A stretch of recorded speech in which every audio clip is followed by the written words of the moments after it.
Well, if you know me at all, you know I have a beef with the term theme in its general usage in Board Game Geek and maybe elsewhere. To me, this is the classic example of a themed game. This is a game with a theme. It's not about anything. It doesn't link to the subject matter at all. It has a mechanism for playing the game, the rules of the game, and it's got this airship theme laid over it. To me, that is what a theme is. A theme is not a way of studying and linking to a subject matter. So, when most people talk about a thematic game, well, I don't know what the hell they mean, because sometimes it doesn't seem like the mechanisms actually do relate, but sometimes they do.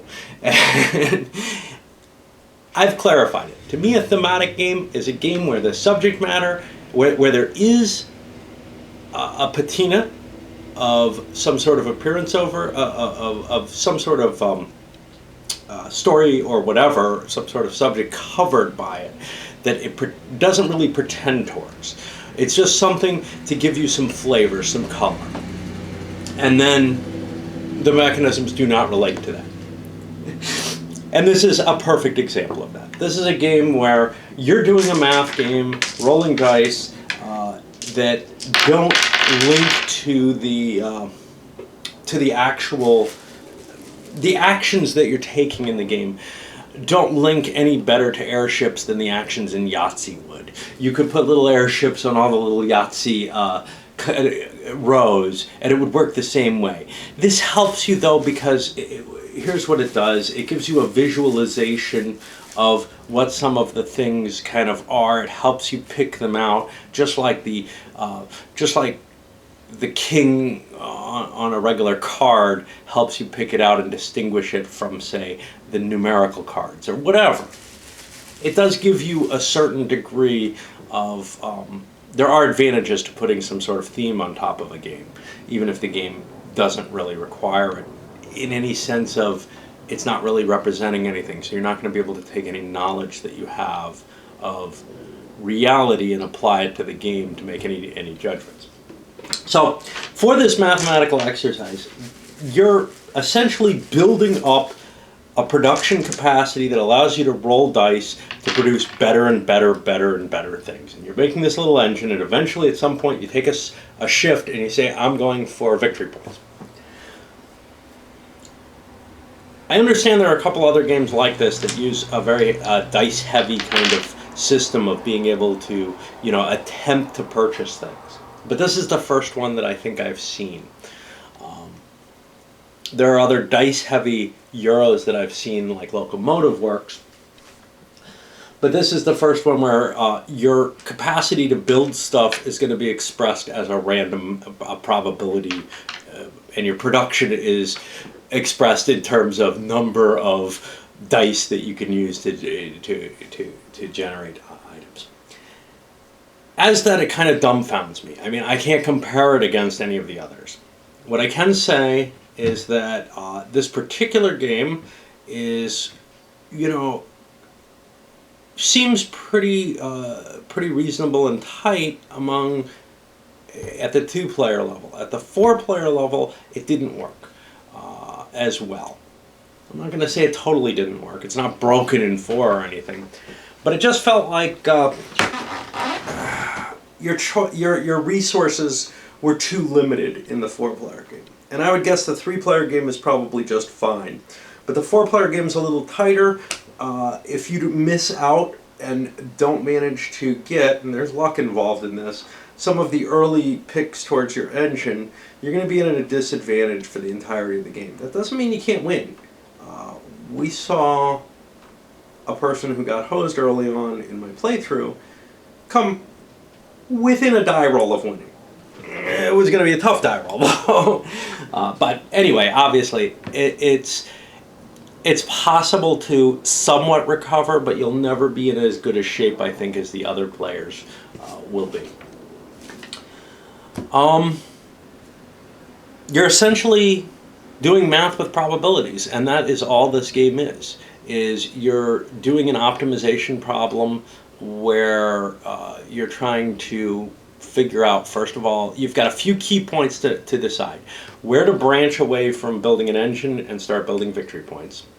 Which path on victory points to take. You've got two paths. You've got kind of grabbing the regular airships and dealing with the Hindenburg, and there's some other victory points lying around elsewhere. I think those are pretty much opportunistic choices. You know, they can switch. You're not going to make some big strategy at the beginning of the game. Yes, the Hindenburg will be built.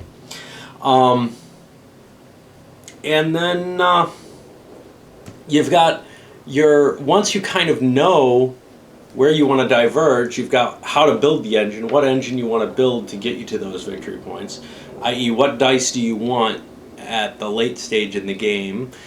And then you've got very opportunistic choices of what do you want out of kind of the out of the random selection that you have available to you right now. What's going to help you get there? And then, you know, what can I afford? It's not clear what you can afford because you may or may not get the die rolls. You have some modifiers. You got some things that are kind of one-shot expendables, like your bonus markers or the airship marker. Control of the airship marker becomes this interesting little game. Geez, if I take that, I can take another turn, and then I can use it immediately, and, you know, I get the bonus, and this, that, and the other, and, you know, nobody can take it from me, and all kind of decisions like that. The components themselves are kind of pretty. I like the design work on them. This reminds me of Ultimate something or another. It's a computer game where you had little tech trees, and they look kind of like this. And a lot of things have these kind of blueprint type designs on them, and it works really well for me in this. The weird long board. Play a different game on it. It just serves to hold cards. You know, it's not even necessary, but probably didn't cost too much to add it. The rules themselves were largely clear.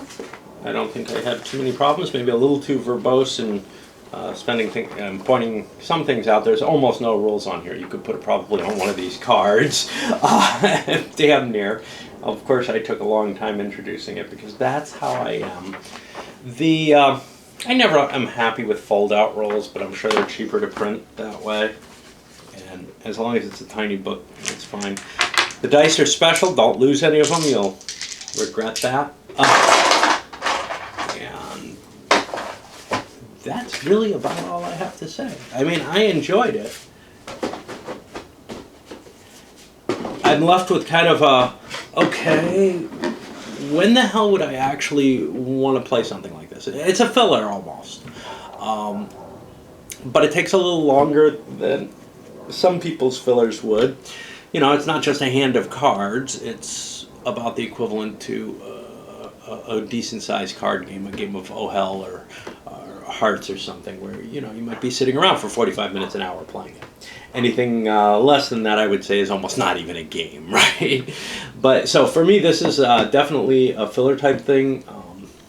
The box and everything means it's not terribly transportable. You know, it could be a lot smaller than this. It could just be you could just take the cards and the dice with you. So you could, you know, arrange to make something that you can drop in your pocket and take with you. It's just with the full components, it's not that way. It's not something that I could see people really making, you know, a plan that they really want to play this game. It strikes me more as just that filler realm. And I think it serves very interesting in that realm. Medici would be another example of a game kind of like this, where you're facing, not the court of the Medici, the old Euro Medici.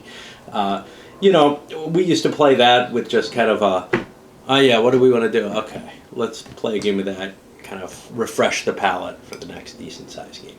And this would serve fine for that. It's got a different kind of strategy, just a different feel to how you actually play it to what most Euros do. So that's fresh, you know. I don't think I'd need another dice engine building game. I think one is fine. I don't know if this is the best one, but it's kind of neat to have something of this nature, I'd say.